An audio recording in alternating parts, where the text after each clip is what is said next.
નમસ્કાર વિદ્યાર્થી મિત્રો, જો તમે એનટીપીસીની પરીક્ષાની તૈયારી કરો છો તો તમને કદાચ એ ડાઉટ હશે કે પરીક્ષા પાસ થવા માટે મિનિમમ કેટલા માર્ક્સ જોઈએ અથવા તો કટ ઓફ કેટલું હોય છે.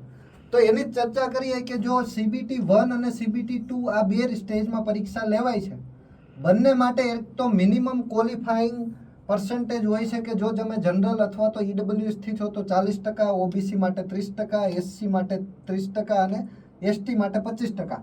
આટલા તો મિનિમમ ક્વોલિફાઈંગ લાવવાના જ હોય છે.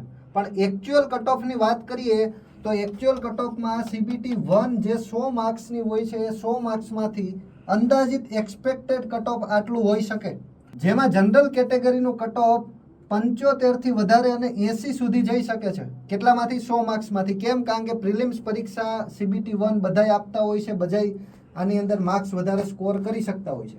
પણ CBT 2 ની અંદર તમે જોઈ શકો કે લેવલ વાઇઝ જે પણ પોસ્ટો છે એનું કટ ઓફ જનરલી તમને 65 થી 75 ની વચ્ચે જનરલ કેટેગરી મતે દેખાય.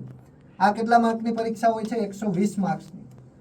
તો 100 માર્ક્સની CBT 1 એની અંદર જનરલ કેટેગરીની જ વાત કરીએ તો 75 થી 80 અને CBT 2 માટે પણ 70 થી 75 જેટલું કટ ઓફ જઈ શકે છે. જો તમારે આ કટ ઓફ ક્લિયર કરવું છે તો આવી જાઓ. જ્ઞાનલય તરફથી ટાર્ગેટ NTPCની નવી બેચ આપણે શરૂ કરી રહ્યા છીએ 24 ઓક્ટોબરથી. અને દિવાળી માટે તમારા માટે સ્પેશિયલ ઓફર શરૂઆતના 100 વિદ્યાર્થીઓ માટે કે માત્ર 4,999માં, એટલે કે વિધાઉટ બુક્સની પ્રાઇઝમાં બુક્સ તમને સાથે ફ્રીમાં મળી જવાની છે.